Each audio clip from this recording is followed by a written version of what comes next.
Aqui é Marcelo Gomes, eu sou coordenador do Infogripe e pesquisador em saúde pública da Fiocruz. E hoje eu vou falar um pouquinho sobre subnotificação da Covid-19 aqui no Brasil. Bom, a questão da subnotificação, né, ela tem vários fatores associados. Né? O principal deles, né, e isso não só no Brasil, mas como no mundo inteiro, está associado principalmente aos casos leves e aos casos assintomáticos, né, que são aquelas pessoas que se infectaram e ou desenvolveram, apresentaram, né, sintomas brandos, ou seja, não chegaram a buscar atendimento médico e se buscaram não precisou hospitalização, né, porque não estava um quadro muito grave da doença, ou sequer apresentaram sintomas. Né? Esses casos, em geral, não são testados. E não sendo testados, a gente não tem a contabilização dessas pessoas, desses indivíduos. Né? E esses indivíduos estão sim transmitindo. A gente sabe já, do que a gente já conseguiu estudar associado à doença da Covid-19, a transmissão desse vírus, que essas pessoas também transmitem. Então, elas são um foco importante para a transmissão, mas a gente tem muita dificuldade em captar essas pessoas, né? Identificar quem são elas. E aí, para conseguir fazer essa contabilização, é necessário testagem em massa, né? O que a gente chama de teste em massa, que é justamente fazer uma busca ativa, né? Estabelecer, como alguns locais já estão estabelecendo, sistemas, por exemplo, de drive-in, em que a população pode ir até o local e realizar esse exame, né, esse teste, fazer uma coleta de sangue ou de suave, seja lá o que for, para poder fazer esse tipo de teste, né, independentemente de estar com sintomas graves ou não. Então, esse é um fator. A gente tem um volume muito grande de pessoas que se infectam pelo novo coronavírus e ficam justamente nesse grupo, né, de sintomas leves ou assintomáticos. Tá? Então, sem uma testagem em massa, a gente não consegue observar esse indivíduo. Então, a testagem em massa é fundamental para isso, para que a gente consiga observar esses indivíduos. E para que é importante a gente ter essa quantidade, né, de classificação, né, a contabilização desses casos? Por um lado, para que a gente possa desenvolver modelos preditivos, né, para a gente entender o que está acontecendo hoje, o que a gente pode esperar para amanhã, para depois de amanhã, para a semana que vem. Né? Isso a gente precisa ter essa contabilização. Né?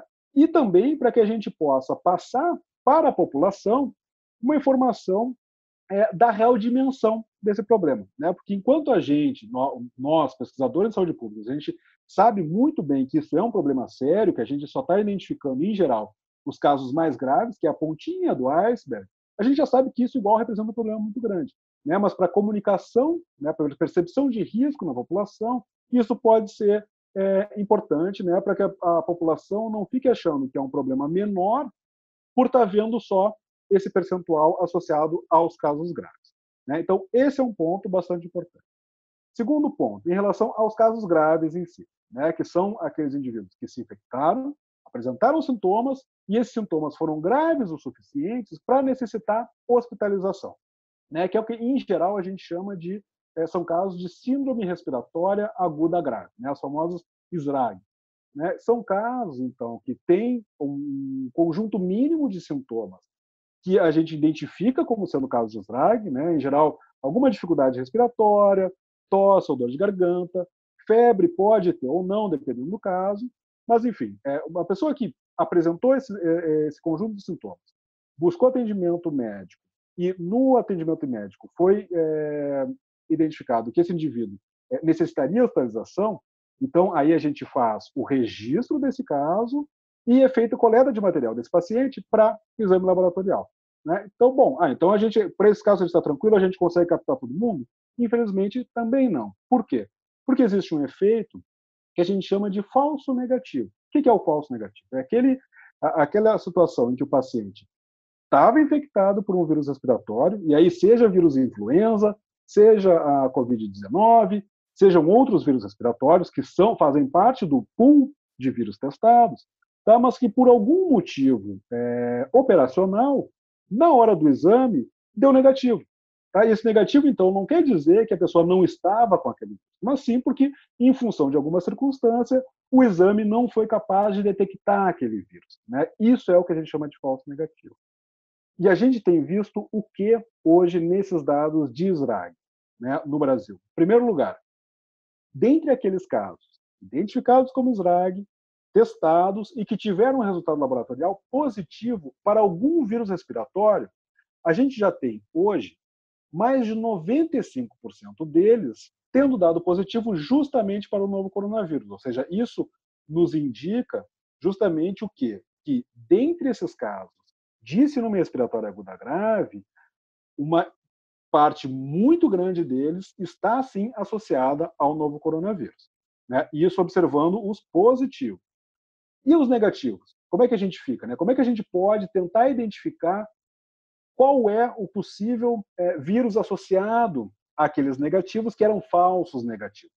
A gente tem várias maneiras de tentar inferir isso. Uma delas é, por exemplo, olhar qual é o perfil de distribuição etária desses casos. Por que isso? Porque quando a gente olha o passado, né, da notificação de SRAG, a gente vê muito claramente que para os principais vírus que a gente já vem acompanhando há muitos anos, nós temos um volume muito grande de casos em crianças, né, de 0 a 4 anos, e depois outro volume muito grande nos indivíduos acima de 60 anos. Então, nesses dois limites aí, inferior e superior da distribuição etária, a gente viu um volume muito grande de casos de SRAG tipicamente, né, e associado a vírus influenza e a vírus sincicial respiratório, principalmente. Tá? Hoje, o que a gente observa? Além de estar num volume de casos muito maior do que o histórico, tá? Quando a gente olha a distribuição etária, a gente vê que a gente também tem um volume muito grande em jovens adultos. Tá? Nos adultos ali também na faixa entre 30 até 60 anos, que tipicamente a gente não observava um volume importante de casos de SRAG, esse ano a gente observa. E quando a gente vai olhar dentre aqueles positivos, o pessoal que deu positivo para o novo coronavírus, a gente vê que nessas faixas etárias também tem muitos casos do novo coronavírus. Então, quando a gente vai montando esse quebra-cabeça das evidências, né?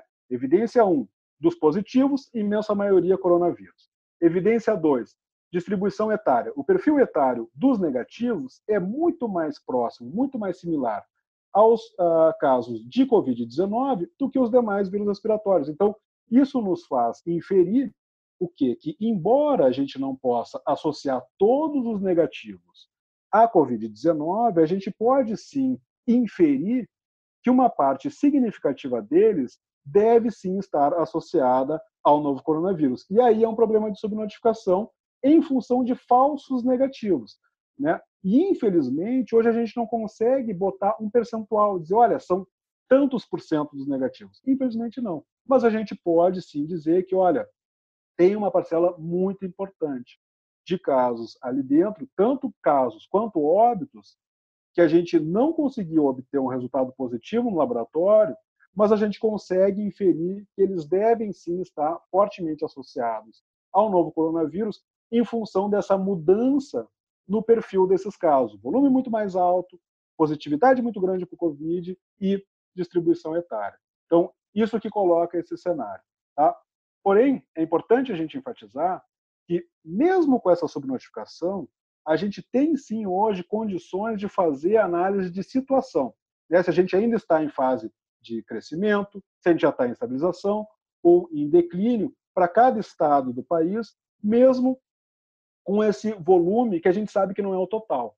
Tá? Onde é que fica a problemática, né, da subnotificação? O que a gente já comentou aqui em relação à percepção de risco da população, então a gente tem que deixar muito claro que o fundamental não é exatamente, né, quantos casos especificamente a gente já tem confirmado, mas sim o fato de que a gente está com um volume muito maior de casos respiratórios sendo observados na nossa rede hospitalar do que historicamente. Isso evidencia um impacto brutal e completamente fora de tudo que a gente já viu em termos de doenças respiratórias no Brasil até então. Tá? E, além disso, a questão que a subnotificação torna muito difícil a gente comparar com outros países. Por quê? Países que estão fazendo testagem em massa estão, então, conseguindo aliviar, diminuir, minimizar essa subnotificação. Então, eles têm um número que é muito mais representativo do total de casos de coronavírus no seu país. Aqui no Brasil, não. Então, a gente não pode comparar dado de um país que sabe-se que não está fazendo testagem em massa e, portanto, a subnotificação é importante, com dados de outros países que estão, sim, fazendo essa estratégia de testagem em massa e, com isso, diminui a sua subnotificação. Então, para ter uma ideia, né, tentar quantificar um pouco o que isso representa em termos de percentual de impacto, né, hoje em dia, a maioria dos grupos de pesquisa que estão trabalhando com os dados de Covid no Brasil tem trabalhado com uma ordem de, para cada um caso confirmado, existem outros 9 que não foram identificados em função desses diversos problemas que nós já discutimos. Né? Além disso, um trabalho bastante importante que está sendo tocado pela Universidade Federal de Pelotas, né, no Brasil todo, com um exame sorológico no país, para tentar identificar quem já teve, em algum momento, exposição ao coronavírus, também tem observado uma faixa em torno desse mesmo percentual, por volta aí de 7,5, podendo chegar a 9, né, casos não identificados para cada caso positivo confirmado nos nossos registros oficiais. Tá? Então, isso para a gente ter uma ideia aí do volume, né, do tamanho, tá, dessa massa de casos que a gente não consegue, em geral, observar. Né? Para deixar bem claro que, de fato, o que a gente tem de caso confirmado, registrado, é rigorosamente a ponta do iceberg. Tá? Então, bom, com isso a gente então fecha esse breve apanhado aí desse problema da subnotificação. Né? Espero que tenha sido possível explicar quais são as diversas origens e fatores associados com essa subnotificação, né? O quanto isso impacta em termos de capacidade de análise de situação real no Brasil, capacidade de projeção e, principalmente, a nossa capacidade, né, de comparar com outros países. Né? E eu acho que esse é o principal problema. Né? A gente não ficar achando que o problema é menor do que ele é, em função dessa subnotificação, né? E a gente não cair na armadilha de querer comparar o dado brasileiro com o dado de países que estão, sim, fazendo a testagem massiva na sua população. Tá? Então, com isso, eu encerro essa breve explanação sobre a notificação. Espero que tenha sido possível deixar isso mais claro, né, para a população em geral. Agradeço a oportunidade de falar com vocês e, obviamente, a atenção de todas e todos. E até uma próxima oportunidade. Tchau, tchau.